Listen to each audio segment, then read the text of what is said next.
네, 금요일의 고정 코너 깊은 내공입니다. 각계에서 일하셨던 또 지금도 일하고 있는 원로들을 모시고 우리 사회를 진단해보는 시간입니다. 오늘은 홍세화 선생님 모셨습니다. 예전에는 파리의 택시 운전사로 유명하셨고요. 한겨레 기자기도 하셨고 지금 장발장 은행장으로 일하고 계십니다. 어서 오십시오. 예, 안녕하세요. 네. 네. 잘 지내시죠? 네. 저는 사실 반갑습니다. 개인적으로 자주 뵙는 분이라 네. 이렇게 방송에서 뵙고 말씀을 나누는 게 약간 어색하기도 네, 한데 그렇네요. 일단 이번 주에 뉴스가 많았습니다. 네. 9일까지 문재인 정부였고요. 10일부터 윤석열 정부인데요. 네. 일단 문재인 정부에 대한 평가를 좀 해보죠. 촛불 네. 정부를 자임하면서 시작했는데 총평을 해보신다면 네. 잘한 거 하나랑 못한 거 하나만 딱 꼽아주신다면. 글쎄요. 잘한 건 잘 기억이 안 나고. 그래도 하나만 해주세요. 뭐 이를테면 대통령이 소탈했다든지. 네. 글쎄요.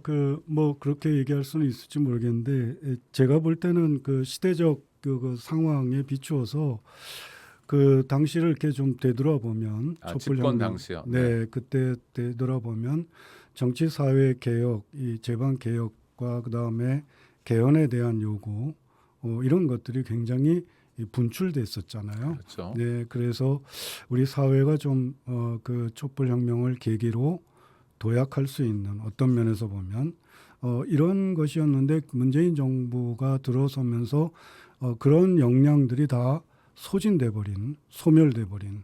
그러니까 문재인 정권으로 수렴되면서 소멸돼 버린 그런 것을 확인하게 됐다. 이런 것이 이제 가장 안타깝고 참 답답하고 이제 그런 생각이 드는 거죠. 네, 길거리에 있었던 네. 개혁에 대한 열망을 네.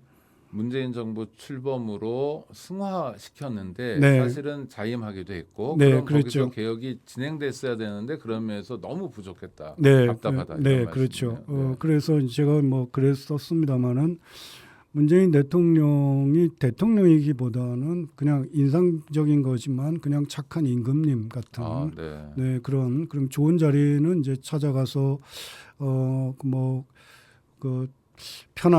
편한 자리는 그렇지만 그렇지 않은 자리는 이제 나서지도 않고 예컨대 뭐 기자회견이라든지 이런 것도 잘 하지 않고 이러한 그리고 제가 참 그 답답하게 생각하는 비근한 예로 하나 말씀드리면 세월호 참사 문제와 관련됩니다. 네. 그러니까 이제 퇴임하기 전에 이제 4월 16일 날 문 대통령 전 대통령이죠. 이 진상이 규명되어야 이 아이들을 정말 고이 보낼 수 있겠다 이런 표현을 했거든요. 그러면 5년 동안 집권을 한 대통령으로서 정리하는 과정이 필요했다고 봅니다. 그게 진상이 정확히 규명되지 않았다 하더라도 지금 현재 상황이 이러이러하다 하는 것을 그 참여했던 그런 그 사참 위원들이라든지 사회적 참사 네, 위원회죠. 그분들을 대동하고 발표하는 중간 발표라도 그렇게 맺고 끊는 자리가 저는 꼭 필요했다고 봅니다. 네, 그런 그 것도 결과가 유족들 입장에서 받아들이기 미흡한 것이든 어떻든 한번 최고 책임자로서는 한번 정리를 국민과 했어야죠. 유족들에게 보고하는 자리를 네, 가졌어야 그게 된다. 당연히 그렇죠. 필요했다고 네. 저는 봅니다. 아쉽네요. 네, 그러니까 그런 것을 통해서 알 수 있는 그러니까 꼭 해야 될 일, 그것을 제대로 하지 않은 것이 너무 많고 그리고 또 집권을 예를 들면 국회가 이제 또 절대 다수를 차지하게 됐는데 네. 2년 동안 그 동안에 또 요청되고 있는 민생 문제라든지 지금도 계속 계류되고 있습니다만은 차별금지법이라든지 이런 것에 대해서 좀 왜 발언을 제대로 하지 않았을까?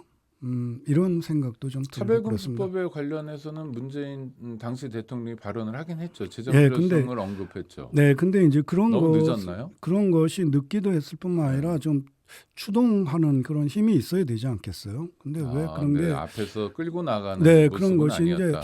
이 정치 지도라는 게 뭐겠습니까? 앞에서 헤쳐나가는 그런 방향을 가르쳐주고 이렇게 어떤 그 변화에 그 어떤 그 모멘텀을 마련해주고 이래야 되는데 그냥 좀 형식적이지 않았나. 네. 네, 이런 생각도 들고 그렇습니다. 뭐 마음 깊숙한 곳에 어떤 마음이 있었는지 모르지만 적어도 드러나는 거로 봐서는 성의가 없고 형식적인 모습이었다. 네, 그렇습니다. 네, 그래서 하여튼 아까운 개혁 찬스를 놓치게 됐고요. 문재인 정부는 네. 하여튼 그렇지만 역사적으로 끝났습니다. 5월 9일로 5월 10일부터 이제 새로운 정부가 출범했습니다. 윤석열 정부 네. 지금 나흘째를 맞는데요. 일단 지금 나흘 동안 보여준 모습은 어떻습니까? 인수위 시절의 모습도 있었습니다. 용산 집무실 이전부터 해볼까요? 네.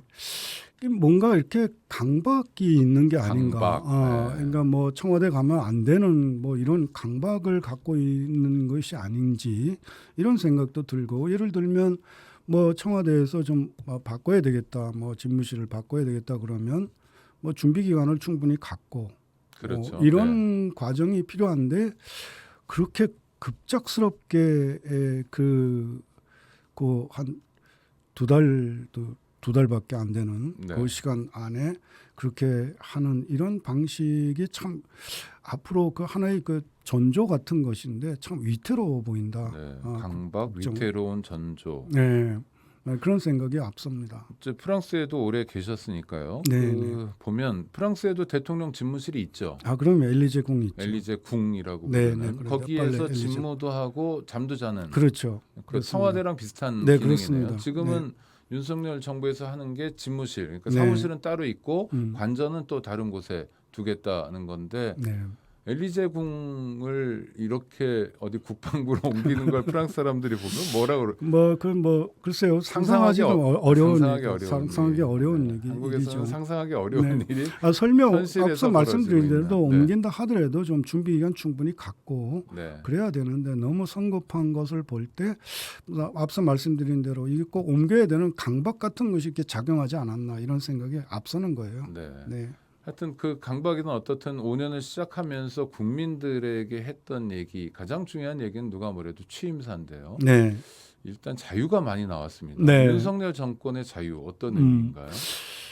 참 그 뭐 자유가 많이 나온 건 이제 저는 한국 사회의 자유가 확장되기를 바라는 사람으로서 네. 참 그 취임사에 많이 나온 거는 참 좋은 면도 있겠는데 그 내용을 들여다봤을 때 두 가지 면이 좀 아쉽다. 뭐 아쉽다 보기보다는 좀 이율배반적이 아닌가 이런 생각이 들죠. 우선 한국에서 자유라는 개념 자체가 굉장히 왜곡되고 훼손돼 왔는데 네. 그거는 이 자유라는 게 인간의 신체의 자유, 몸의 자유로부터 출발되는 것인데 자유당이라든지 뭐 민주자유당이라든지 자유한국당이라든지 이런 자유를 전혀해왔던 그 세력들이 그 품고 있는 자유의 개념은 보편적 그런 의미의 자유가 아니고 반공자유주의의 자유 개념이 앞서는 그래서 그 자유 세계를 지킨다는 이름으로 너무나 많은 사람들을 학살하고 고문하고 했던 이런 역사에 대한 반성적 성찰이 일단 좀 있어야 되지 않았나라는 것을 이제 제기하고 싶고요. 그러니까 그동안의 자유는 진짜 자유라기보다는 네, 그렇죠. 우리는 반공이 곧 자유다. 그렇습니다. 공산당이 아닌 걸 하고 있다. 그렇죠. 라고 하면서 실제로는 국민의 자유를 침해하고 제한하고 그래왔던, 괴롭히기도 했던 해왔던, 자유. 그런 자유를 윤석열 대통령이 강조하는 거 아니냐라는 의심을 하시는 거고요. 그러니까 그런 문제가 그런 역사적인 그런 사실, 자유의 이름으로 자유를 유린해 왔던 자유의 이름으로. 그러니까 그게 이제 소위 이 공산 세계에 대립되는 자유 세계를 지킨다는 이름으로 이 학살과 고문과 이런 일이 있어 왔던 반공 자유주의라는 이런 의미에서의 그 자유, 그 정당 자체가 지금 우리가 흔히 얘기하는 지금 집권 정당이죠. 국민힘 당의 흐름도 이제 그런 자유를 앞세웠던 이런 면에서 윤석열 대통령의 그런 자유와 단절된 보편성을 갖는 그런 자유라는 의미로 얘기하기 위해서면 일단 그 역사적 반성적 성찰이 필요했다. 네, 그 자유라는 개념이 이 왜곡되어 온 것에 대해서 저는 한국의 기득권 이 수구 기득권 세력에게 아주 가장 그 엄중한 윤리적 범죄 행위로 꼽는 것이 자유의 이 개념을 훼손시킨 거. 네. 네, 그걸 꼽습니다. 그래서 이를테면 이 시민사회에서도 자유의 가치를 기피하는 경향이 있었습니다. 왜냐하면 이게 굉장히 중요한 가치인데 이 기득권 세력이 수구 세력이 이 자유를 전유하는 그리고 자유라는 개념 자체가 엄청나게 왜곡돼 버린 자유라는 말을 자꾸 쓰니까 예를 들어 상대적으로 진보적이거나 중도적인 쪽에서는 자유라는 말을 쓰는 것 자체를 꺼려하게 됐죠. 예를 맞습니다. 들면 며칠 전에 그 세상을 떠나신 그 김지아 시인이 네. 그 타는 목마름으로 그게 이 민주주의여 만세를 거기 말하고 있는데 실은 그게 폴 엘리와르의 시 자유에서 어떤 면에서 이제 영감을 받은 것인데요. 그러니까 자유라는 가치가 대단히 중요한 것이고 그건 몸의 자유로부터 출발된 것이고 그런 것인데 우리의 경우에는 그것이 이제 완전히 이제 훼손되고 왜곡된. 그렇죠. 네. 몸의 자유를 가장 많이 괴롭히던 곳이 대표적인 곳이 남영동 대공분식이었을 그렇습니다. 텐데요. 네. 박종철 그렇죠. 군이 고문당해 죽은 곳인데 그곳 1층에 액자가 걸려 있었는데 그 액자에 뭐라고 써 있냐면 이곳은 자유민주주의 체제 수호의 산실이다. 네, 그런 라고 식이죠. 써 있죠. 네, 그런 그게 바로 식이죠. 자유반공주의의 그 자유의 의미라는 그런 점에서 이제 우선 첫째로는 이제 앞서 말씀드린 대로 그런 것에 대한 역사적 성찰이 그 비어 있는 이 문제가 참 심각하게 좀 받아들여졌고 두 번째는 바로 그랬을 때 이 주장되는 자유는 결국은 신자유주의의 자유로 남지 않겠나라는 것입니다. 그러니까 이 보편성을 갖고 있는 이런 인간의 그 자유라는 그런 것보다는 영업의 자유나 뭐 시장의 자유, 경영할 자유, 예, 그렇습니다. 그러니까 이윤 추구의 자유 이런 데서 크게 벗어나지 않는 것이고 제가 우려하는 바도 이제 바로 그런 것인데요. 지금 이를테면 앞으로 이제 그 이명박 정권 때의 그런 방식이 그 정책들이나 이를테면 시장 만능, 능률주의, 효율성, 경쟁, 그리고 이른바 이제 한국에서 민영화라고 부르는데 이제 사유화, 사기업화, 사영화, 사유화, 이런 것이 이제 공공성을 해치면서 그러면서 관철되지 않을까라는 그런 우려를 하게 되는 것이죠. 그래서 자유라는 말에서 제가 갖게 되는 생각은 이 두 가지입니다. 네. 지금 뭐 이명박 정권 초기를 연상시키는 일들이 여럿 있는데 그 중에 하나도요. 주치자라는 건 이제 술에 취했다 뭐 이런 걸 뜻하는 것 같은데 단속을 대대적으로 해서 국법의 지연함을 보여주시겠다고 하는 것 같은데요. 그럼 장발장은행 고객도 많이 늘어나겠네요. 그렇겠네요. 참 답답하면 또 하나는 굉장히 좀 선생님 같은 분을 흔히 뭐 지성인 이렇게 부르는데 지성인이라는 표현을 많이 합니다. 지성. 근데 이번에 취임사에서 또 주목할 만한 단어, 대중들이 좀 들여다봤던 단어가 반지성주의였어요. 이 대목은 어떻게 보셨습니까? 그 참 뭐랄까요, 그게 한편으로는 왜 그런 말이 나온 것에 대해서 이게 이런 맥락에서 나왔겠구나 하는 생각은 들었습니다. 이제 말하자면 이 정치가 이제 팬덤화된 현상들, 그러니까 이게 이제 팬덤화되니까 예를 들면 이제 칸트가 얘기한 이 옳고 그름을 분간하고, 옥석도 안 가리고, 옳고 그름을 분간하고, 그다음에 진실과 거짓을 분간하는 이런 도덕률과 지성이라는 이런 측면에서 그것들이 호호 감정에 의해서 실종되는 현상. 좋고 싫음 때문에 옳고 그름을 놓쳐버리는. 옳고 그름이나 진실과 거짓이 놓쳐버리는 이런 것이 이제 팬덤화의 양상인데 그런 면으로 그런 면을 이제 주로 얘기한 것이 아닐까. 그런 면을 이제 얘기한 것이라고 이렇게. 그거는 선의로 해석하시면. 선의로 해석하는 건 그런데 과연 윤석열 대통령과 이 지성이라는 것이 연결되나 이런 걸 볼 때 이게 좀 안 맞는 좀 그런 생각이 드는 거죠. 그러니까 예를 들면 뭐 자주 나오는 얘기입니다만은 그 구조적 불평등 여성에 대한 그 차별이 없다라든지 이런 판단 같은 것을 어떻게 그렇게 할 수 있을까라는 그런 것에서부터 뭐 계속 나오는 얘기지만 그렇다면 어떻게 장차관의 이 성비가 이럴 수가 있나라는 것까지 네, 정말 포함해서 충격적인 이런 모습인데 그런데 이 지성이라면 제일 중요한 것이 자기 성찰이라고 저는 생각합니다. 지성에서 중요한 건 자기 네, 성찰이다. 자기 성찰인데 그게 비어 있는 그건 과연 지성이라고 할 수 있을까? 그러니까 다른 일반을 보고 반지성주의라고 얘기할 게 아니라 그것은 오히려 자기 자신을 들여다봐야 된다고 이야기해야 봅니다. 된다는 거죠. 네. 그 말씀 나와서 여쭤보는데요. 초대 내각 지금 뭐 장차관 인사 쭉 진행 중인데요. 뭐 대통령이 직접 임명한 자료 굉장히 많습니다. 네. 그리고 특히 주목받는 건 윤석열 정부에서 대법관하고 헌법재판관을 거의 다 임명하게 될 텐데요. 네. 지금 진행되는 것까지는 어떻게 평가하세요? 이렇게 글쎄요. 이게 이제 앞서 말씀드린 신자유주의라는 그 표현 말씀 드렸는데 그것하고 이제 맞물리는 것이 제가 이제 그 피에르 부르디에가 신자유주의가 도대체 어떤 거냐라는 것에 대해서 말한 것을 좀 소개하고 싶은데요. 네. 그러니까 그는 이제 국가의 왼손과 국가의 오른손을 이렇게 구분을 해서 국가의 오른손은 예를 들면 통치 그러니까 군대라든지 이 검찰, 경찰 네. 이러한 그 고위 관료 이런 쪽이 국가의 오른손이라면 국가의 왼손은 이제 국민을 보듬는 쪽, 사회 복지, 네. 교육, 의료 이런 쪽인데 신자유주의가 말하는 건 뭐냐? 그 신자유주의가 특히 이제 정부를 축소해야 된다. 작은 정부론을 주장하는데, 근데 실제로 신자유주의가 얘기하는 작은 정부론은 오른손은 강화하고 국가의 오른손은 왼손은 잘라내는 것이다. 이제 이런 기형이네요. 네, 그런 방향이라는 것인데 그것이 그야말로 검찰 중심으로 아주 강력하게 추진될 우려가 보인다는 것이죠. 제가 볼 때는.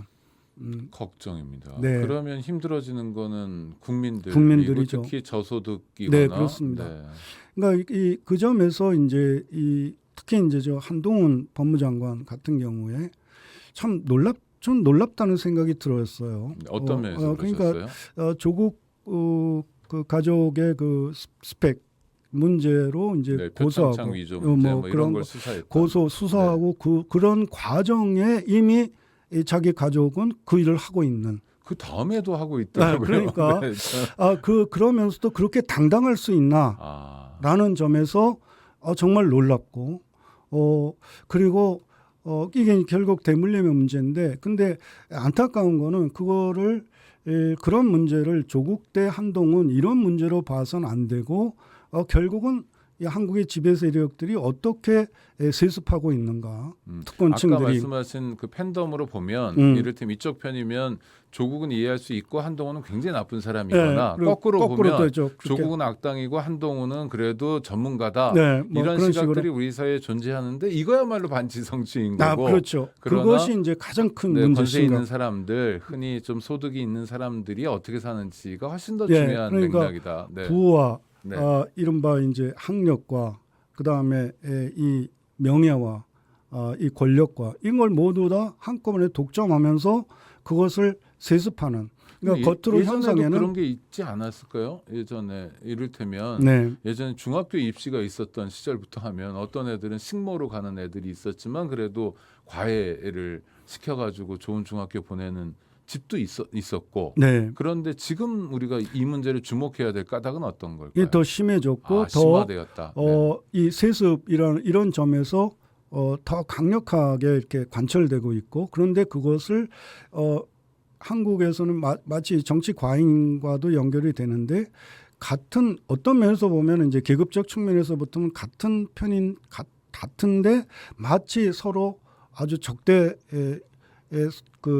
적대적인 이런 양상으로 보이면서 많은 사람 국민들로 하여금 이 정치 그 국면이 마치 그런 적대가 이제 가장 우선되는 것이냐. 그래서 실제로 이 말하자면 일반 사람들, 이 민생인 서민들이나 노동자들이라든지 이분들은 계속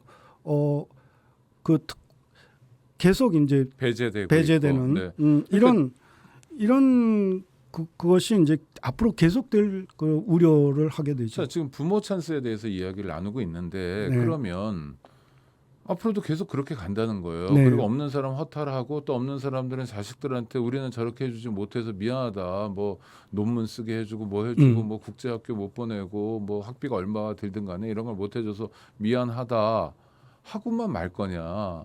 그러니까- 그래서 안 되잖아요. 네, 그러니까 싸워야죠. 싸워야 된다. 어떻게 맞서 싸워야 됩니까? 싸워야죠.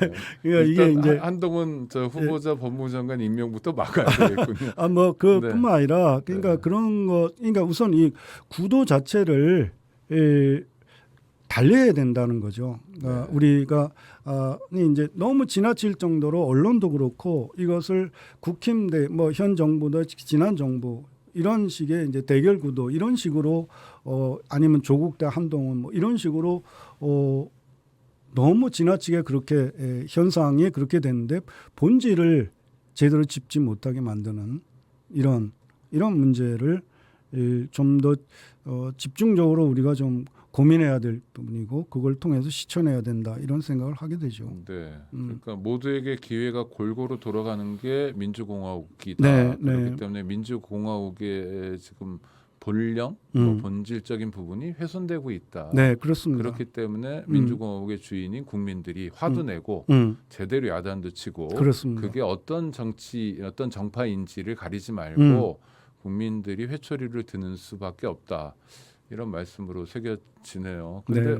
국민들은 맨날 이렇게 주인인데 주인 대접도 못 받고, 못 받고 있어요. 맨날 싸움만 해야 되고 하는 게 좀 그러니까 이렇게 슬프긴 휘둘리고 한데요. 있는 네. 셈이라고 좀 봐요. 그러니까 네. 결국은 그런 구도에 휘둘리면서 결국은 이제 로마 시대부터 나왔던 그 얘기 디바이드 앤드 룰. 네. 그러니까 이렇게 적대하게 하면서 위에서 자기들 거는 이제 아주 편하게 지배할 수 있는. 적대적 공존 네. 또는 공생을 그냥 지켜볼 수는 없다.